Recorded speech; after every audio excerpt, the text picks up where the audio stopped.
Are you considering making money from the Spanish property market? Then you're probably thinking, what's the best strategy? You are probably thinking about house flipping or rental properties. And is it short-term rental or long-term rental that's the best strategy? In today's video, we're going to look into it, look over the details, the pros and the cons, and what would be the best strategy for you. I've learned a lot of lessons on my way to financial freedom by investing in the Spanish property market. Almost 10 years of experience by working with the Spanish property market. I've learned a lot. Some lessons I had to learn the hard way, but in today's video we're going to break down all the details and look over the pitfalls that most new investors to the Spanish property market are making. If you're struggling with finding the best properties in Spain and you don't know how to refinance your properties, you do not know what to look for in a construction company, then this video is for you. What's up investors, and welcome back to another video. My name is Nicolas and I'm the founder of Revenue Real Estate, Costa Capital and Sharespace Coworking. I got nearly a decade with investing and working in the Spanish property sector.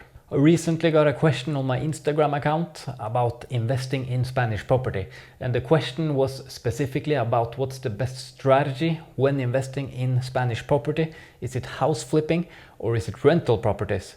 So now we are going to look over that question and I want to answer it, and we're going to look at the differences between it. It really comes down to one thing, and that is what's your wealth creation goal.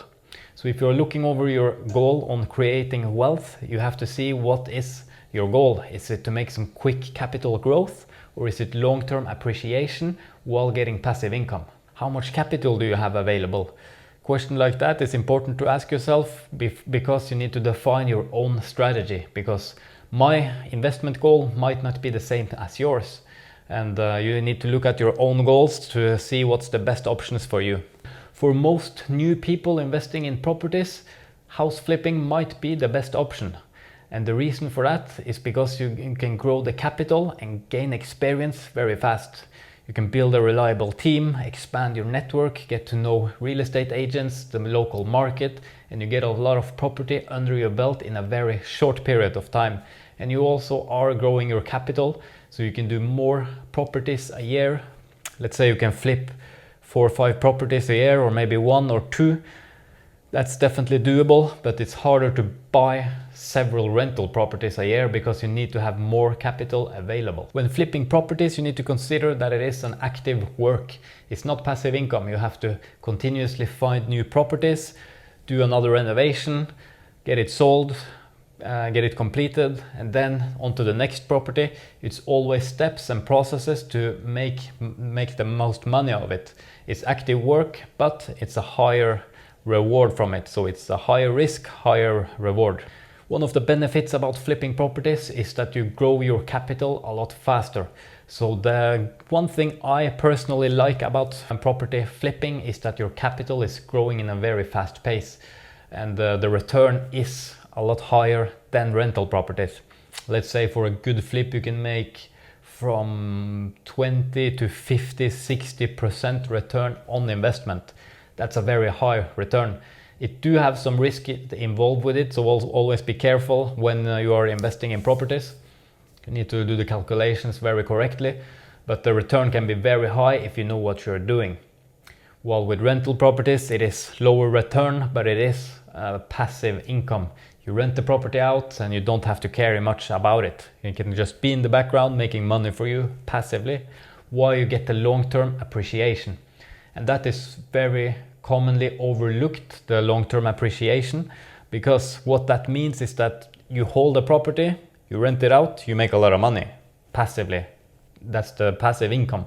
But the long-term appreciation is 5 years from now, 10 years down the road, what is the property worth?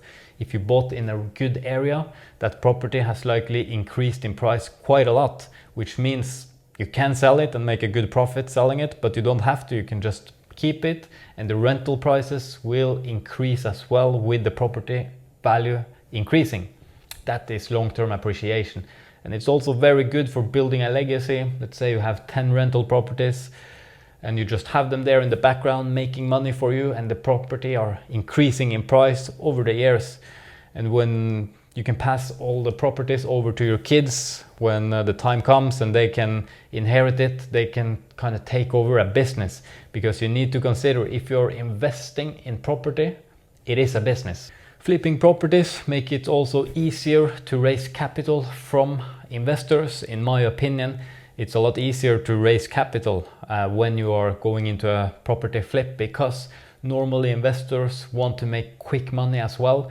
They have some money laying around, they don't want to work for it, and you are the person, as the property entrepreneur, you may take the money from the investor, put it into a property, renovate it, sell it, and then you pay back the investor, and then you both are making money. Because you need to consider, when an investor are giving you a short-term loan, maybe for a year or something like that, the interest rate is probably going to be higher than a traditional mortgage in the bank.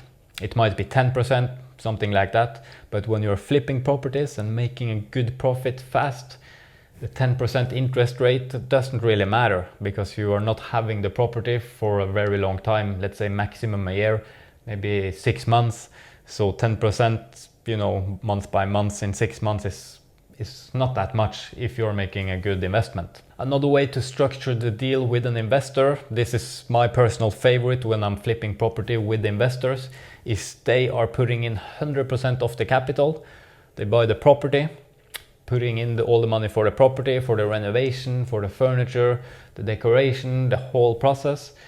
You, or me in this case, as the entrepreneur, are doing all the sweat equity. So I take care of the renovation process, I find the right property, I manage to sell the property, so the investor is simply a passive investor, while I do all the work, the sweat equity, and then the profit from the properties when we sell it, it's a 50-50 split. So they put in 100%, you do all the work, the profit 50-50. It's a good way to also scale and invest in more properties without putting in your own capital. For rental properties, it might be a little bit more tricky to find investors to do this kind of deal, because they normally want to get a quick profit, just like you if you're flipping properties, and they don't want to kind of have passive income. They just want a quick profit and that's it, and take out their capital.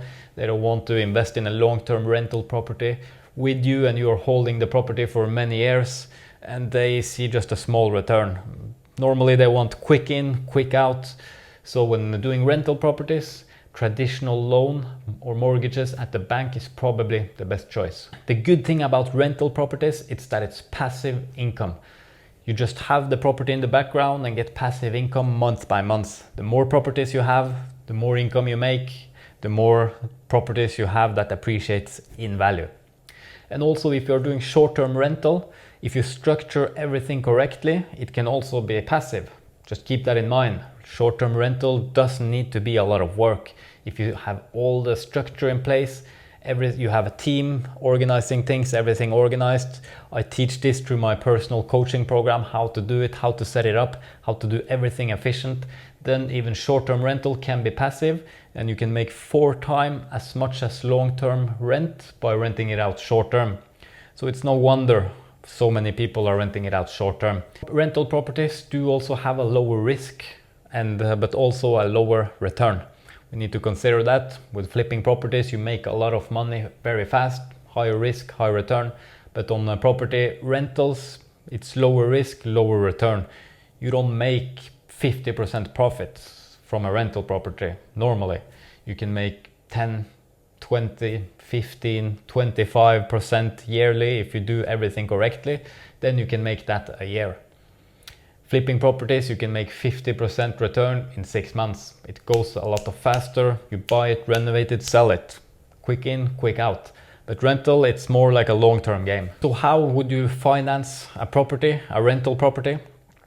You have different options. You can find private investors or private lenders as well. But what I would recommend is speaking to a couple of different banks and then get a traditional mortgage from it. It's not very easy to get refinancing here in Spain. As I've actually discovered, it's quite impossible, but what you can do is get several mortgages. So you take one mortgage for one property, and then you have a new mortgage on a new property, and then a new mortgage on another property, and just have new mortgages on each different properties. It is doable if you know what you are doing and how to speak with the banks and you have a good track record. So it's definitely possible. I was actually speaking with one guy the other day. He had 40 different mortgages here in Spain on different rental properties. So if he can do it, so can you. It's definitely possible. If you want more information about property investing, flipping, rental properties, where to invest, is it Barcelona, Madrid, Costa del Sol, Marbella, you can download my free ebook, The Investor's Edge. The link is down below. Just click the link below and you can download the ebook for free, and you can learn a lot more in detail about investment strategies and what is the best option for you. Okay, so now we had to cover quite a lot, the differences about flipping and the rental properties, the pros and the cons. Now you have to think about what's the best strategy for you, and it all depends on your goal. Is it passive income or is it making a quick buck? And now let's look over how to find the best properties, because this is also one of the most important part of the process, is to finding the right property. So when you're looking for an investment property, you need to make sure that you're finding a property that is 30% below market value. This is because of the high cost associated with buying properties in Spain. You have the ITP, which is normally quite high depending on where in Spain you are, but it's up to 10% tax when buying a property. So that is one of the reasons, and you'll have the renovation cost, and it also makes sure that if you do some miscalculations down the road, 30% below market value will probably cover most of the smaller mistakes you can do down the road. And also, if it will be a recession here in Spain or in the world, you are quite covered from a recession, because property prices normally don't drop more than 30% in a recession. So it's also recession proof. It's really when you buy the property, you make money from it. So make sure to buy it for 30% below market value, and you are on a good way. Once you secure the property below market value, it's important to do some upgrades, whether it's for house flipping or property rentals. An upgrade is always important to increase the property value. So whether you are doing a full-on renovation, changing floors, tiles, kitchen, bathroom, insulation, garden and everything, or if you're just doing minor things, it's always important to get a quote from minimum 3 construction companies, because then you can compare the different prices, you can compare the quality, you can get a gut feeling about which company you normally want to like, and then when you find a good company, stick with it. Maybe pay them a little tips, make sure that you are appreciating the value of their business, and also be upfront with them. Tell them it is an investment property. Tell them you are flipping the property or you are renting it out, because if they know what you are going to do with the property, they will adapt to that. If you want a medium quality property or do you want a high-end property, what are you looking for? They can help you with budgeting the right type of investment for your property. So it's good to be transparent with the construction company, and that is also how you can build a reliable team of builders and take it from there, because building a good team is very important. I hope this helps. Send me questions if you have some specific question about property investment in Spain. Comment your question down below. I will answer all of them. Give the video a thumbs up, and remember to download your free ebook, The Investor's Edge. It's specifically for the Spanish property market. Grab your free copy, subscribe to the channel, hit the thumbs up, and I'll see you in the next one.